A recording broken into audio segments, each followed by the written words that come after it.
2022년 2월 26일 러시아가 우크라이나를 침공한 지 이틀 후 미국과 유럽연합은 세계 금융 시스템을 영원히 바꿔놓을 중대한 결정을 내렸습니다. 그들은 국제은행 간 금융통신협회인 스위프트에서 러시아를 차단할 것임을 발표했습니다. 스위프트는 200개국에 있는 11,000개의 은행을 연결하는 메시징 시스템입니다.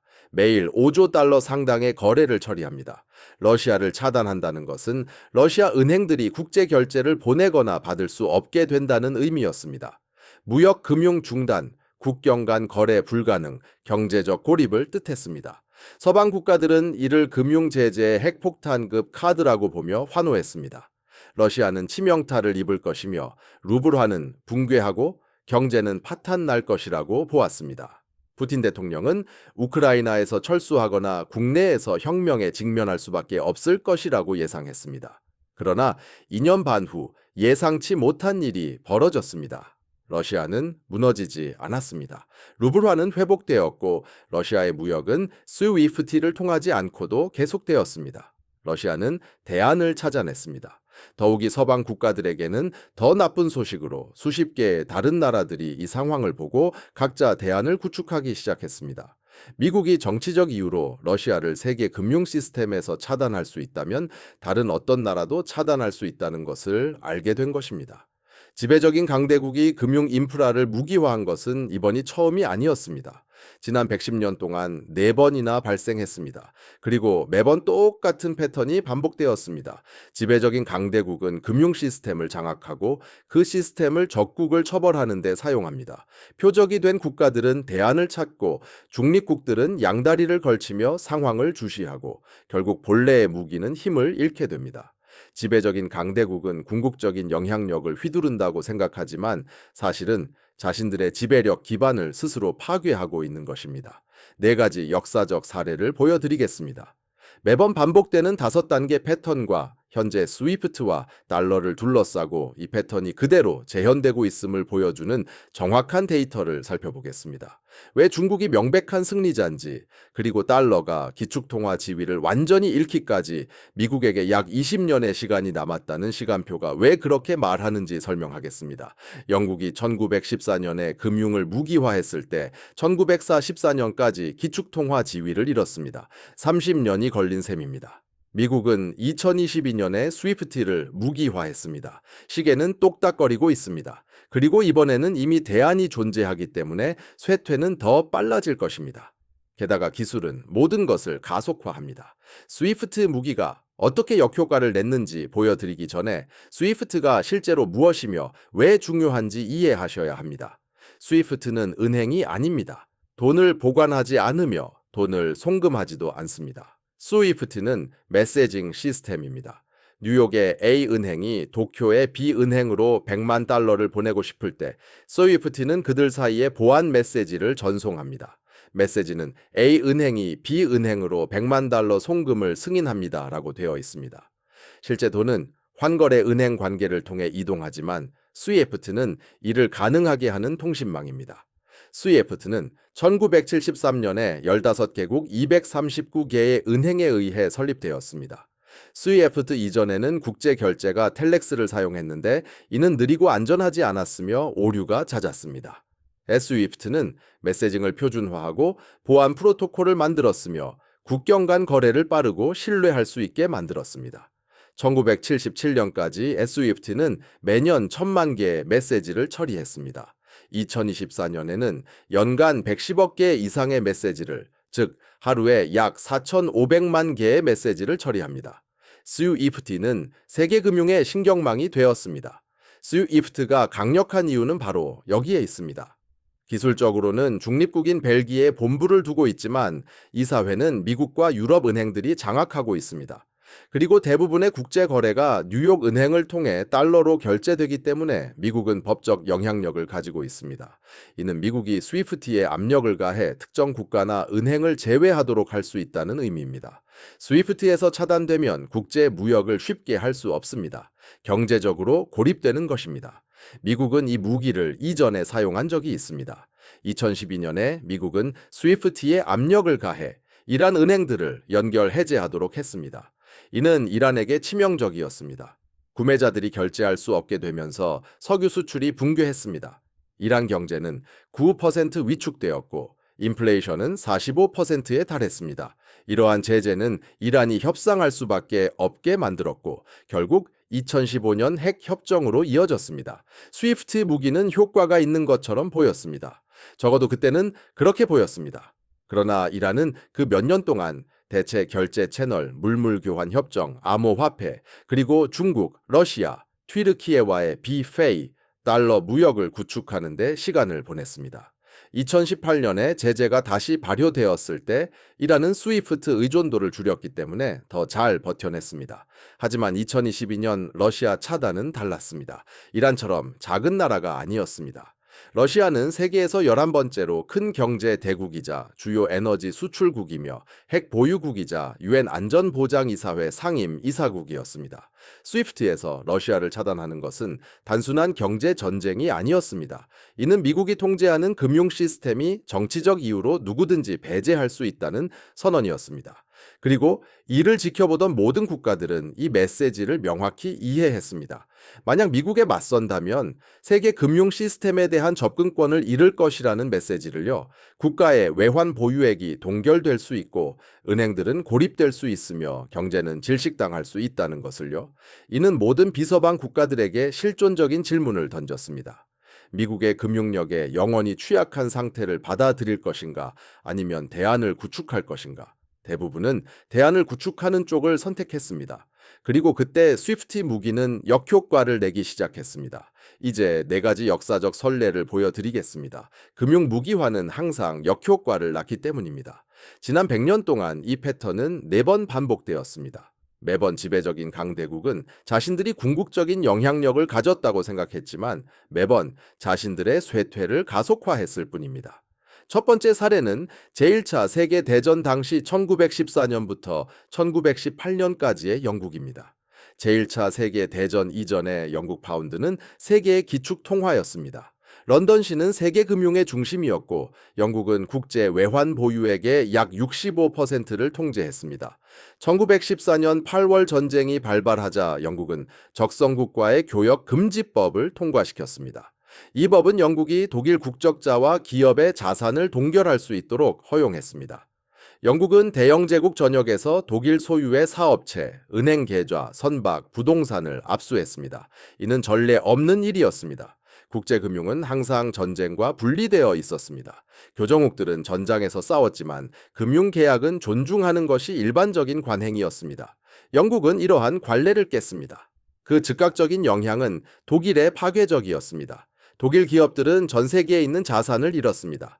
독일 은행들은 런던 금융시장에 접근할 수 없었습니다. 독일의 무역은 붕괴했습니다. 영국은 이것이 자신들에게 결정적인 우위를 안겨줄 것이라고 생각했습니다. 하지만 중립국들은 이 상황을 지켜보며 위험한 교훈을 얻었습니다.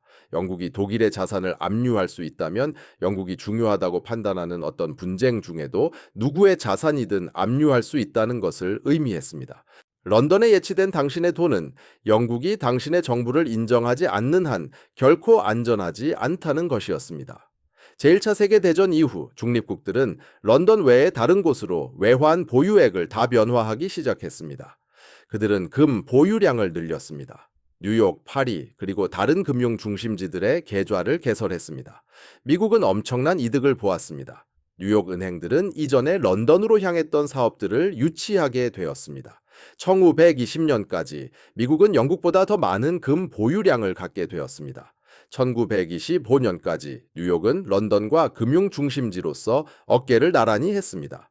1944년 브레턴 우즈 협정에서 달러는 공식적으로 파운드를 대체하여 세계 기축 통화가 되었습니다.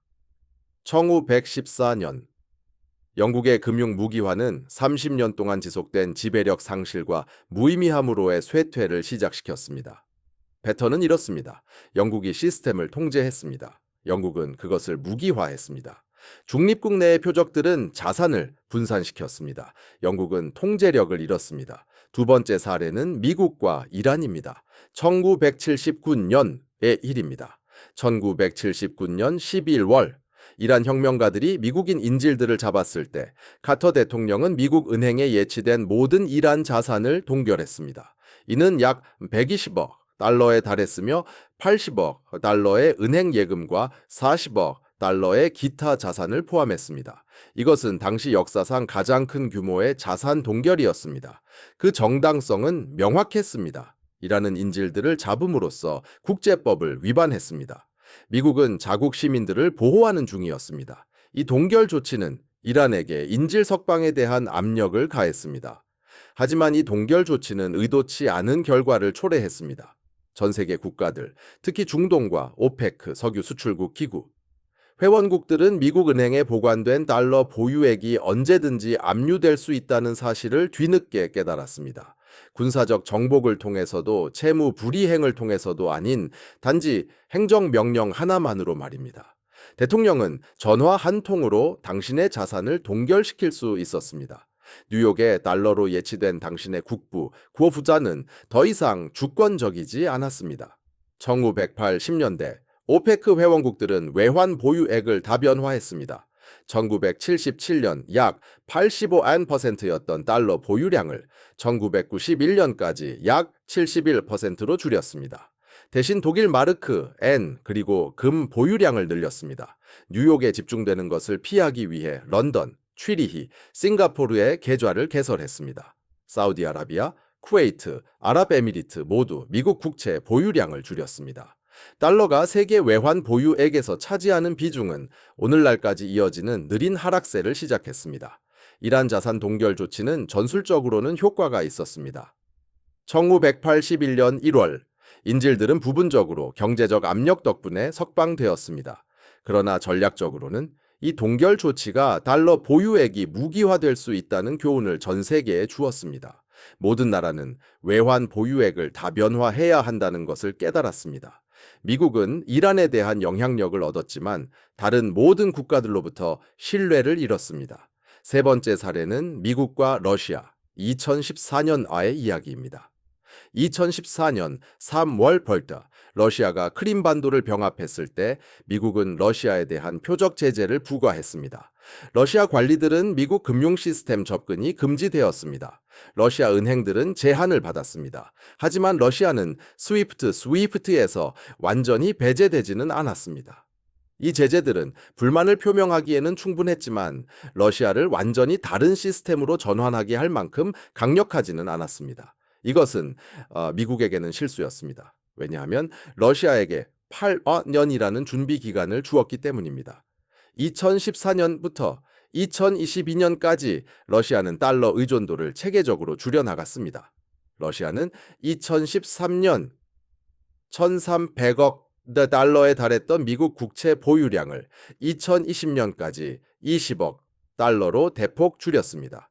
금 보유량은 2014년 1,000톤에서 2022년까지 2,300톤으로 늘렸습니다. 러시아는 자국판 스위프트 SWIFT라고 할 수 있는 금융 메시지 전송 시스템인 SPFS를 개발했습니다. 러시아는 중국, 인도 등과 달러 대신 루블, 위안 또는 루피로 결제할 수 있는 무역 협정을 체결했습니다. 러시아는 비페이, 달러 무역을 위한 인프라를 구축했습니다. 푸틴 대통령은 2014년부터 2022년까지 여러 연설에서 달러 보유액이 안전하지 않기 때문에 러시아가 달러 노출을 줄이고 있다고 공개적으로 밝혔습니다. 그는 미국이 달러를 무기로 사용하고 있으며 러시아에게는 독립성이 필요하다고 명시적으로 말했습니다. 서방 분석가들은 이를 허풍으로 일축했습니다. 러시아는 세계 경제에 너무 깊이 통합되어 있어서 달러에서 벗어날 수 없을 것이라고 말입니다. 하지만 러시아는 진심이었습니다. 그리고 2022년 제재가 가해졌을 때 러시아는 준비가 되어 있었습니다. 2014년 제재는 부분적으로는 효과가 있었습니다. 러시아의 경제 성장은 둔화되었습니다. 투자가 빠져나갔습니다. 하지만 그 제재들은 러시아에게 대안을 구축할 시간과 동기 또한 제공했습니다. 만약 미국이 2014년 이후에 아무것도 하지 않았거나 아니면 스위프트에서 완전히 배제하는 조치를 취했다면 결과는 달랐을 것입니다. 대신 미국은 의도는 전달하면서도 러시아에게 준비를 허용한 어중간한 길을 택했습니다. 이것이 최악의 선택이었습니다. 네 번째 사례는 미국과 러시아, 2022년의 이야기입니다. 이것이 바로 가장 큰 사건입니다. 2022년 2월 26일, 미국과 유럽연합 EU는 주요 러시아 은행들이 스위프트에서 차단될 것이라고 발표했습니다. 또한 서방 금융기관에 예치되어 있던 러시아 중앙은행에 3천억 달러 상당의 외환 보유액이 동결되었습니다. 이것은 핵 옵션이었습니다. 러시아는 전례 없이 금융적으로 고립되었습니다. 즉각적인 효과는 극적이었습니다. 루블화 가치가 이틀 만에 30% 폭락했습니다. 러시아 증시는 붕괴를 막기 위해 폐장되었습니다. 러시아인들이 공황 상태에 빠지면서 현금 자동 입출 금기 ATM에서는 현금이 바닥났습니다. 서방 언론들은 경제적 승리를 선언했습니다. 러시아는 몇 달 안에 붕괴할 것이라고 말입니다. 하지만 그때 예상치 못한 일이 일어났습니다. 러시아 경제가 안정된 것입니다. 러시아 중앙은행은 금리를 20%까지 인상하여 루블화의 추가 하락을 막았습니다. 러시아는 유럽 국가들에게 가스 대금을 루블화로 지불할 것을 요구하여 루블화에 대한 인위적인 수요를 창출했습니다. 루블화는 세 달 안에 모든 손실을 회복했습니다. 러시아의 무역은 서방 채널을 통하지 않고 계속되었습니다. 러시아는 석유 수출을 중국, 인도, 그리고 중동으로 돌렸습니다. 러시아는 위안화, 루피, 루블화로 무역을 결제했습니다. 2022년 뒤 말까지 러시아 경제는 안정되었습니다. 2023년 말에는 러시아의 국내 총생산 GDP이 독일이나 영국의 성장률보다 3.6% 더 빠르게 성장했습니다. 하지만 진정한 피해는 러시아에게 미치지 않았습니다. 진정한 타격은 달러와 스위프트에 가해졌습니다. 지켜보던 모든 나라들이 미국이 정치적 이유로 외환 보유액을 동결하고 스위프트에서 차단할 수 있다는 사실을 깨달았기 때문입니다.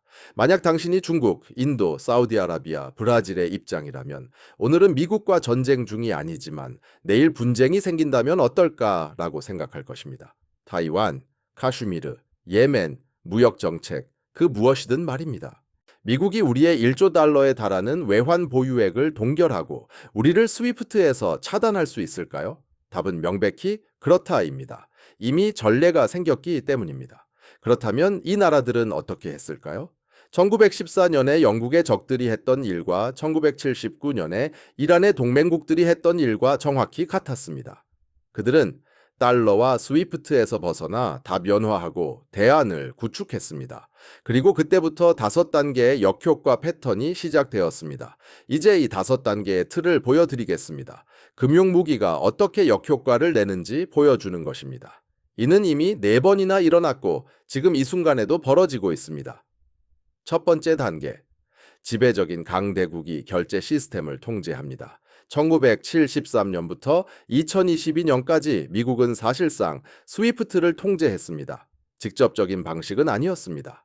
스위프트는 벨기에에 본사를 두고 있습니다. 하지만 대부분의 스위프트 거래가 뉴욕의 환거래 은행을 통해 달러로 결제되기 때문에 미국은 막강한 영향력을 가집니다. 미국 재무부는 은행에 제재를 가할 수 있고 연방준비제도 연준은 달러 청산 접근을 차단할 수 있습니다. 스위프트는 미국의 협력 없이는 제대로 기능할 수 없습니다. 따라서 미국은 달러를 통제함으로써 스위프트를 통제하고 달러는 미국의 경제적, 군사적 힘 덕분에 지배적인 통화가 됩니다. 이것이 바로 금융 지배력의 기반입니다. 두 번째 단계, 외교 정책을 위해 이를 무기화합니다. 2001년부터 2022년까지 미국은 금융 제재 사용을 점차 늘렸습니다. 9월 11일 테러 이후 미국은 테러 자금 조달을 표적으로 삼았습니다. 이는 이란, 북한과 같은 불량 국가로 확대되었고 2014년에는 러시아를 겨냥했습니다. 각 단계의 확대는 금융전쟁을 정상적인 것으로 만들었습니다. 2022년 러시아가 우크라이나를 침공했을 때 스위프트 무기를 사용하는 것은 너무나 명백해 보였습니다. 인프라가 존재했고 전례가 있었으며 정치적 의지도 있었습니다. 그래서 미국은 러시아를 스위프트에서 차단하고 3천억 달러에 달하는 외환 보유액을 동결했습니다. 세 번째 단계, 제재.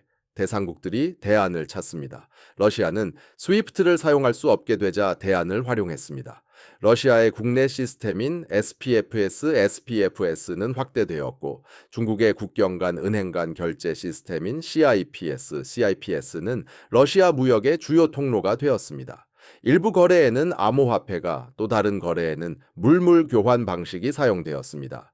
2024년에는 러시아 무역의 40%가 비달러 통화로 이루어졌습니다.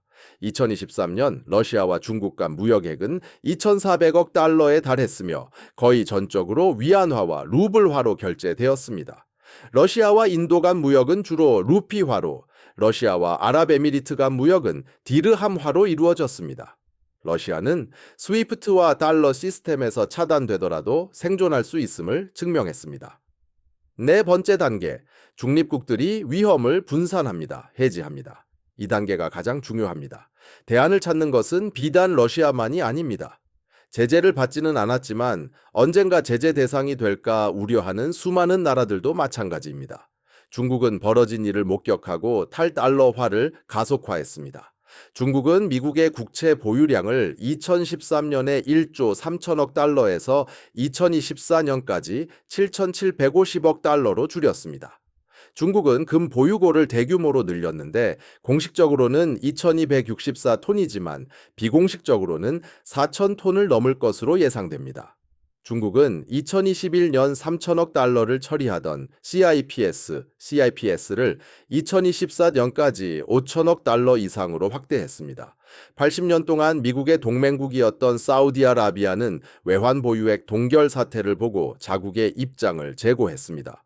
2023년 3월, 사우디아라비아는 중국에 대한 원유 판매 대금으로 위안화를 수용하겠다고 발표했습니다. 이는 50년간 이어져 온 페트로달러 독점을 깨뜨리는 것이었습니다. 2024년 12월, 사우디아라비아는 브릭스, BRICS에 가입하며 미국과의 독점적인 관계에서 벗어나려는 움직임을 보였습니다. 또 다른 걸프 지역 동맹국인 아랍에미리트는 달러를 거치지 않고 루피와 디르함으로 인도와의 무역 결제를 시작했습니다. 브라질과 아르헨티나는 양자 무역을 위한 공동 통화를 협상했습니다. 현재 사우디아라비아, 아랍에미리트, 이란, 이집트, 에티오피아를 포함하여 9개 회원국으로 확장된 브릭스 국가들은 공동 결제 시스템을 개발하고 있으며 금과 원자재로 뒷받침되는 공동 통화를 논의하고 있습니다. 심지어 미국의 동맹국들까지 위험을 분산하고 있습니다. 유럽연합 EU는 이란과의 무역을 위해 인스텍스라는 대안결제 메커니즘을 개발했으며 이는 확장될 가능성이 있습니다. 일본과 한국은 위안화 보유량과 외환 보유액을 늘리고 있습니다. 현재 50개 이상의 중앙은행들이 달러와 스위프트 의존도에 대한 대안을 시험하거나 구현하고 있습니다. 이것은 그들이 반미적이기 때문이 아닙니다. 행정 명령 하나로 3천억 달러가 동결되는 것을 목격하고 자신들의 외환 보유액도 안전하지 않다는 사실을 깨달았기 때문입니다. 다섯 번째 단계, 원래의 무기가 힘을 잃습니다. 우리가 현재 처한 상황이 바로 이것입니다. 스위프트는 여전히 지배적이지만 그 영향력은 감소하고 있습니다. 세계 외환 보유액에서 달러가 차지하는 비중은 1999년에 71%에서 2024년에는 58%로 떨어졌습니다. 이는 13%포인트 하락한 것으로 수조 달러 규모의 답연화를 의미합니다. 더 중요한 것은 국제 무역 결제에서 달러가 차지하는 비중이 2022년 약 73%에서 2024년에는 대략 58%로 줄어들고 있다는 점입니다. 이는 불과 2년 만에 15%포인트가 하락한 수치입니다. 역사상 가장 빠른 탈달러화가 진행되고 있는 것입니다. 스위프트 메시지 송수 실량은 절대적인 수치로는 여전히 증가하고 있습니다. 하지만 국제 메시지에서 스위프트가 차지하는 비중은 감소하고 있습니다.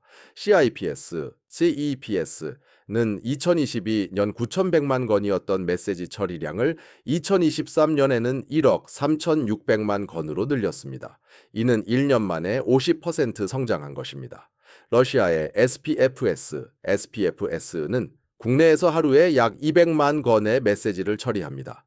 인도의 통합결제 인터페이스는 2024년에 12억 건의 거래를 처리했으며 여기에는 증가하는 국경 간 거래량도 포함됩니다.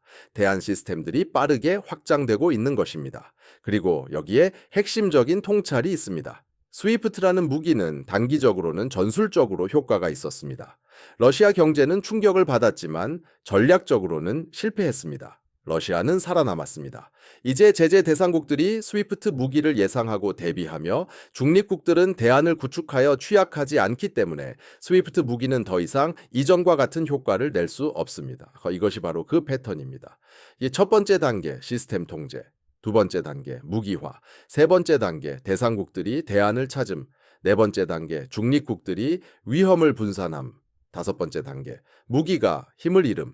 영국은 1914년부터 1914년까지 이 과정을 겪었습니다. 미국은 2022년부터 2042년까지 이 과정을 겪고 있습니다. 이제 이것이 지금 당장 일어나고 있음을 증명하는 구체적인 데이터를 보여드리겠습니다. 이것은 예측이 아닙니다. 이것은 사실입니다.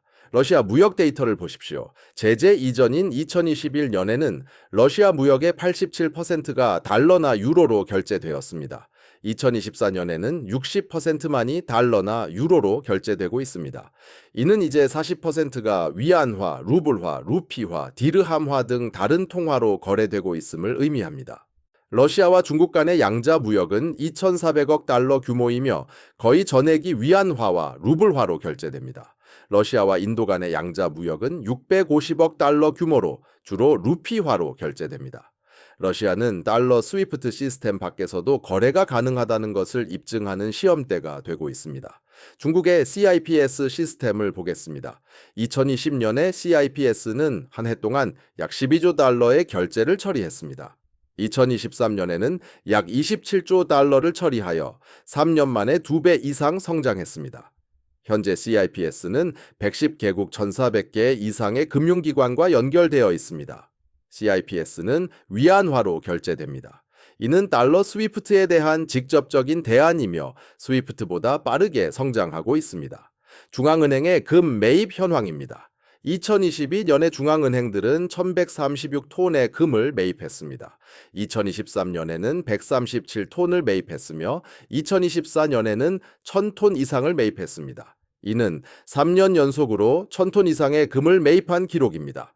1970년대 브레턴우즈 체제 붕괴 직전 이후 가장 꾸준한 매입세입니다. 누가 금을 매입하고 있을까요? 바로 중국, 러시아, 튀르키예, 인도, 폴란드, 싱가포르, 체코 등입니다.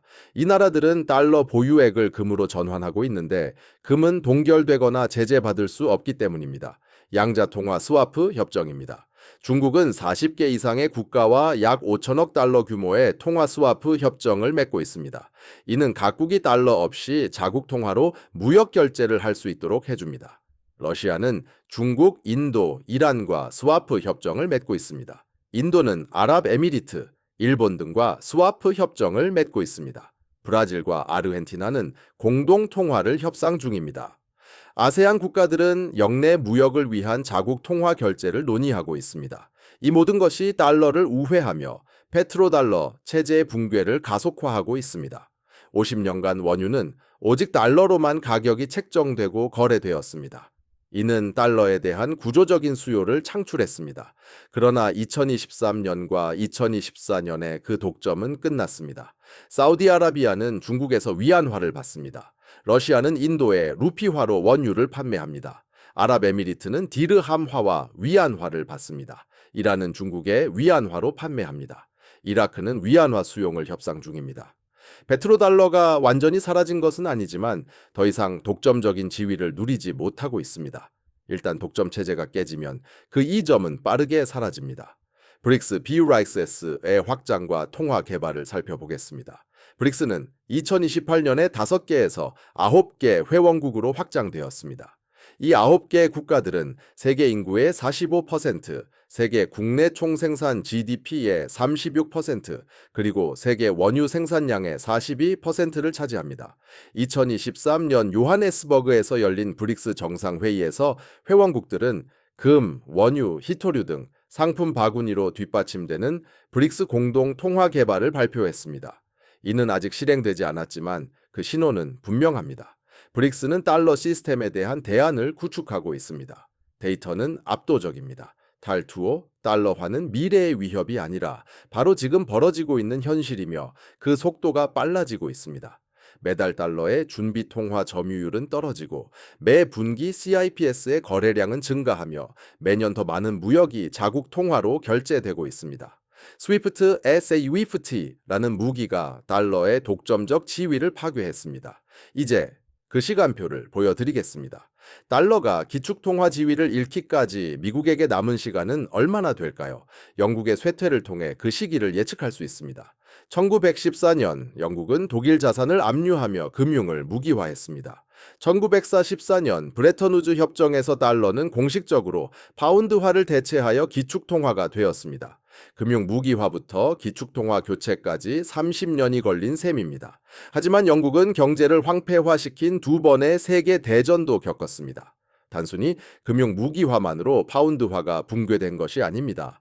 금융 무기화에 더해 세계 대전과 경제 운영 실패가 복합적으로 작용했습니다. 미국은 세계 대전을 겪고 있지 않습니다. 미국 경제는 여전히 세계에서 가장 크기 때문에 쇠퇴는 더 느리게 진행될 수 있습니다. 하지만 현대 기술은 모든 것을 가속화합니다. 1914년에는 대체 결제 시스템을 구축하는 데 수십 년이 걸렸습니다. 2024년의 CIPS는 3년 만에 12조 달러에서 27조 달러로 규모를 키웠습니다. 디지털 결제 시스템은 기하급수적으로 확장될 수 있으므로 쇠퇴는 더 빨라질 수도 있습니다. 역사적 패턴과 현재의 가속도를 고려한 저의 추정치는 2022년부터 15년에서 25년 사이입니다. 이는 달러의 기축통화 지위 붕괴가 2037년에서 2047년 사이에 일어날 것임을 의미합니다. 완전히 사라지는 것은 아니지만 더 이상 지배적이지는 않을 것입니다. 달러의 준비통화 점유율은 현재의 58%에서 2040년경에는 35에서 40% 수준으로 떨어질 수 있습니다. 여전히 중요하지만 패권적이지는 않을 것입니다. 유로화가 25%, 엔화가 20%, 금과 기타 통화가 15에서 20%를 차지하는 다극 통화 세계가 될 것입니다. 이러한 궤적은 이미 정해져 있습니다. 달러의 준비 통화 점유율은 1999년부터 2024년까지 13%포인트 하락했습니다. 이는 25년간의 변화입니다. 이러한 속도라면 또 다른 13%포인트 하락은 2049년까지 점유율을 45%로 만들 것입니다. 그러나 그 속도는 가속화되고 있습니다. 지난 2년간 4%포인트 하락을 보였습니다. 만약 이러한 가속이 계속된다면 2035년까지 45%에 도달할 것입니다. 예상되는 시간표는 10년에서 25년 사이입니다. 수세기나 여러 세대가 아니라 20년 내에 벌어질 일입니다. 그리고 이것이 실질적으로 무엇을 의미하는지 말씀드리겠습니다. 현재 미국은 무제한적인 재정 적자를 감수할 수 있습니다. 전 세계가 무역과 준비 통화로 달러를 필요로 하기 때문입니다. 외국은 달러를 확보하기 위해 미국 국채를 매입합니다. 이는 미국이 매년 2조 달러를 낮은 금리로 차입할 수 있게 합니다. 미국은 달러 지배력을 통해 인플레이션을 수출합니다. 그러나 달러의 준비 통화 점유율이 40% 아래로 떨어지면 이러한 이점은 사라집니다. 외국인의 국채 수요는 붕괴하고 미국 금리는 급등하며 재정 적자는 감당할 수 없게 됩니다. 미국은 예산을 균형 있게 운영하거나 인플레이션에 직면해야 할 것입니다. 우리가 수출하는 것보다 더 많이 수입하고 찍어낸 달러로 그 대가를 지불하는 것에 의존해온 미국인의 생활 수준은 더 이상 지속 가능하지 않게 됩니다. 이것이 바로 공짜 점심의 끝입니다. 이제 누가 이기고 누가 지게 될지 보여드리겠습니다. 누가 승리할까요? 중국은 엄청난 승자가 될 것입니다. 중국은 미국의 금융 지배력을 이어받을 명백한 후계자입니다. 중국은 세계에서 두 번째로 큰 경제 규모를 가지고 있고 가장 큰 제조업 기반과 가장 많은 무역량을 자랑하며 점차 기축통화의 지위까지 넘보고 있습니다. CIPS는 중국의 스위프트, SWIFT입니다. 위안화는 기축통화로 부상하고 있습니다. 중국은 막대한 금 보유고를 가지고 있습니다. 알리바바, 텐센트와 같은 중국 기술 기업들은 서구 시스템에 필적하는 결제 인프라를 제공하고 있습니다. 달러가 쇠퇴하고 위안화가 부상하면서 중국은 미국을 군사적으로 격파할 필요가 없습니다. 중국은 미국의 금융 무기화로 가속화되는 달러 자체의 모순이 붕괴될 때까지 기다리기만 하면 됩니다. 러시아는 전략적으로 승리합니다. 러시아는 중국보다 경제 규모가 작습니다. 그러나 러시아는 스위프트, 차단 이후에도 살아남을 수 있다는 것을 보여주었습니다. 이러한 시범 효과는 매우 중요합니다. 미국의 금융력을 두려워했던 모든 나라들은 이제 대안이 있다는 것을 알게 되었습니다. 러시아의 생존은 미국의 금융 전능 신화를 깨뜨렸습니다. 그리고 러시아는 중국, 인도, 이란 등 다른 나라들과의 관계를 강화했습니다. 러시아는 더 이상 고립되지 않았습니다. 오히려 대안적 블록의 중심이 되었습니다. 브릭스, 비아리스에스. 국가들이 승리합니다. 브라질, 인도, 남아프리카, 공화국, 그리고 신규 회원국인 사우디아라비아, 아랍에미리트, UAE, 이란, 이집트, 에티오피아는 모두 다극 통화 체제로부터 이득을 얻습니다. 그들은 영향력을 얻게 됩니다. 그들은 미국, 중국, 유럽연합, EU를 서로 견제하게 할 수 있습니다. 그들은 달러 의존에 갇히지 않습니다. 인도가 가장 분명한 예시입니다. 인도는 미국의 압력에도 불구하고 러시아와의 관계를 유지했습니다. 인도는 할인된 가격으로 러시아산 원유를 구매했습니다. 인도는 루피화로 결제했습니다. 인도는 어떠한 심각한 결과에도 직면하지 않았습니다. 이것이 중경국들의 미래입니다. 더 많은 자율성, 더 적은 미국의 지배력입니다. 금이 승리합니다. 국가들이 명목 화폐에 대한 신뢰를 잃을 때 그들은 금을 사들입니다. 중앙은행들의 금 매입은 50년 만에 최고치에 달했습니다. 대안 결제 시스템이 승리합니다. 칩스, CIPS, 스피프스, SPFS, 인도의 UPI, 브라질의 PX. 그리고 암호화폐 거래소들이 그렇습니다. 비달러, 비스위프트 거래를 허용하는 모든 시스템은 시장 점유율을 얻습니다. 중국, 인도, 러시아 및 다른 지역의 핀테크 기업들은 서방 시스템으로부터의 다변화를 통해 이득을 얻습니다. 그렇다면 누가 손해를 볼까요? 미국은 즉각적이지도 파국적이지도 않지만 점진적으로 그리고 돌이킬 수 없게 패권을 잃습니다. 달러의 기축 통화 지위는 미국 권력의 토대입니다. 그것은 무제한적인 적자 지출을 가능하게 합니다. 그것은 효과적인 제재를 가능하게 합니다. 그것은 미국이 분수에 넘치는 삶을 살 수 있게 합니다. 달러 패권이 약화되면서 이 모든 장점들이 사라질 것입니다. 미국은 예산의 균형을 맞춰야 합니다. 무제한적인 차입 없이는 미군을 유지하는 것이 불가능해집니다. 미국의 생활 수준은 다른 세계에 비해 하락할 것입니다. 이것이 미국이 가난해진다는 것을 의미하지는 않습니다. 그것은 미국이 크고 부유한 나라이기는 하지만 더 이상 초강대국이 아닌 평범한 국가가 된다는 것을 의미합니다. 유럽도 미국과 함께 손해를 봅니다. 유럽 국가들은 스스로를 미국 달러 시스템에 묶었습니다. 그들은 러시아에 대한 미국의 제재에 동참했습니다. 그들은 러시아의 외환 보유고를 동결했습니다. 그들은 러시아를 스위프트 SUEFT에서 차단했습니다. 이는 유럽을 미국 정책에 맞추었지만 동시에 유럽을 달러 약세에 묶어두는 결과를 초래했습니다. 유로는 달러의 대안이 될 수 있었지만 유럽은 이를 적극적으로 추진하지 않았습니다. 대신 유럽은 미국의 리더십을 따랐습니다. 달러가 하락한다고 해서 유로가 자동적으로 상승하는 것은 아닙니다. 위안화는 상승합니다. 유럽은 경제적으로 미국과 중국 모두에게 종속됩니다. 스위프트, SUEFT 자체의 중요성도 감소합니다. 스위프트는 벨기에 회사이지만 서방의 도구로 인식됩니다. 국가들이 서방 금융 시스템으로부터 답연화함에 따라 스위프트 사용량은 줄어듭니다. 스위프트는 사라지지는 않겠지만 지배적인 시스템이 아닌 여러 결제 메시징 시스템 중 하나가 될 것입니다. 스위프트의 수익은 거래 수수료에서 나옵니다. 거래량이 칩스, CIPS, 스피프스, SPFS 및 다른 시스템으로 이동함에 따라 스위프트의 사업 모델은 약화됩니다. 달러 보유자들은 부를 잃습니다. 달러 표시 자산, 국채, 달러 예금 계좌를 보유한 누구든 가치 하락에 직면합니다.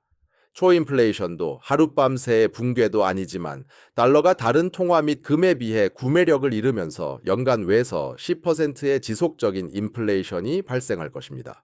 4%의 이자를 지급하지만 인플레이션과 통화 가치 하락으로 7%를 잃는 국채는 마이너스 실질 수익률입니다. 투자자들은 다른 자산으로 도피합니다. 이것은 달러 하락을 가속화합니다. 미국 소비자들은 구매력을 잃습니다. 미국은 수출보다 수입이 많습니다. 무역 적자는 연간 약 8천억 달러에 달합니다. 이는 외국인들이 달러를 받아들이기 때문에 비로소 지속 가능합니다.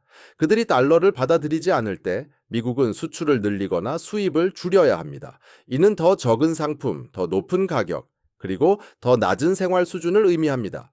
값싼 중국산 제품, 값싼 외국산 석유, 값싼 모든 수입품에 익숙해진 일반적인 미국 가정은 달러가 기축 통화 지위를 잃으면서 10년 동안 물가가 20에서 30% 상승하는 상황에 직면할 것입니다.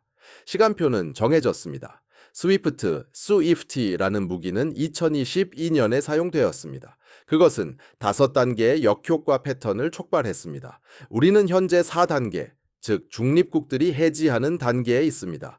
5단계, 즉 무기가 힘을 잃는 단계가 지금 시작되고 있습니다. 2030년까지 달러의 외환 보유고 점유율은 50%로 떨어질 가능성이 높습니다. 2040년까지는 아마 40%가 될 것입니다. 미국은 여전히 가장 큰 단일 통화 점유율을 가질 것이지만 더 이상 지배적인 위치에 있지는 않을 것입니다.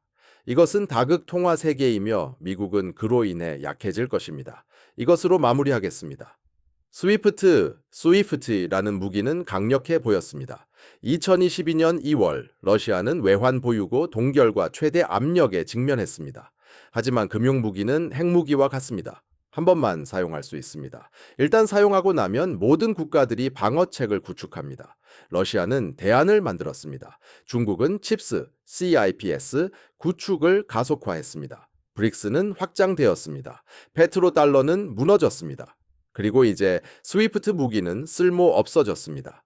왜냐하면 미국이 목표로 삼을 수 있는 모든 국가는 이미 대안을 구축했거나 지금 구축 중이기 때문입니다. 미국은 경제력, 자유무역, 그리고 규칙 기반 시스템을 통해 달러 패권을 유지할 수 있었습니다. 대신 미국은 금융을 무기화하는 길을 택했습니다. 즉, 자산을 동결하고 스위프트를 차단하며 달러를 강압의 도구로 사용했습니다.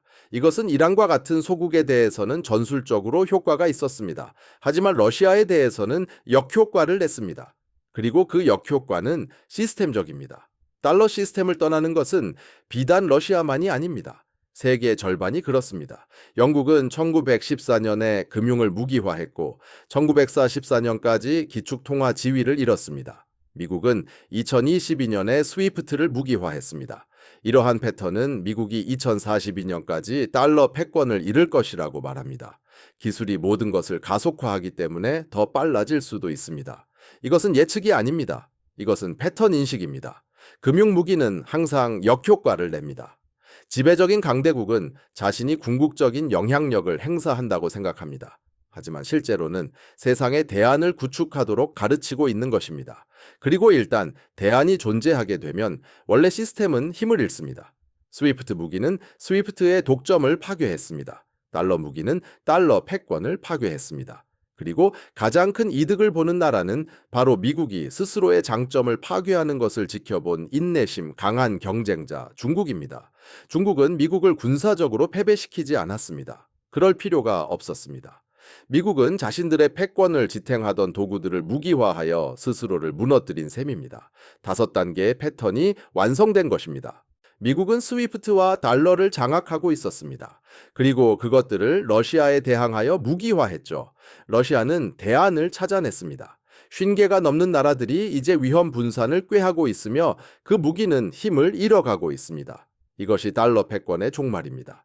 요란한 폭발음 대신 나지막한 신음소리처럼 군사적 패배가 아니라 금융 자살을 통해 찾아온 것입니다. 스위프트라는 무기는 단 한 번 통했습니다. 다시는 통하지 않을 겁니다. 세상이 교훈을 얻었기 때문입니다. 그 교훈은 바로 대안을 구축하고 달러로부터 분산하며 다시는 미국의 금융력에 취약해지지 말라는 것입니다. 이 다큐멘터리를 통해 이전에 미처 보지 못했던 패턴을 알게 되었다면, 금융 무기가 결국 부메랑이 되어 돌아온다는 것을 이해한다면, 스위프트 차단이 달러 패권의 정점이 아니라 달러 쇠퇴의 시작이었음을 깨달았다면, 당신은 앞으로 20년간의 지정학을 이해하게 될 것입니다. 달러는 쇠퇴하고 위안화는 부상하며 세계는 다극화될 것이고 미국은 약해질 것입니다. 중국의 공격성 때문이 아니라 바로 미국의 정책 때문입니다. 미국은 황금알을 낳는 거위를 가지고 있었는데 제재라는 올가미로 그 목을 졸라버린 셈입니다. 탈달러 시대에 오신 것을 환영합니다. 아직 도래한 것은 아니지만 분명히 다가오고 있습니다. 시간표는 이미 정해졌고 패턴은 명확합니다. 스위프트 무기가 바로 그 반가소회였습니다. 그리고 지금부터 20년 뒤 역사가들은 2022년 2월을 돌아보며 이렇게 말할 것입니다. 그때 미국의 금융 지배가 막을 내렸습니다. 다만 그때는 아무도 몰랐을 뿐이죠.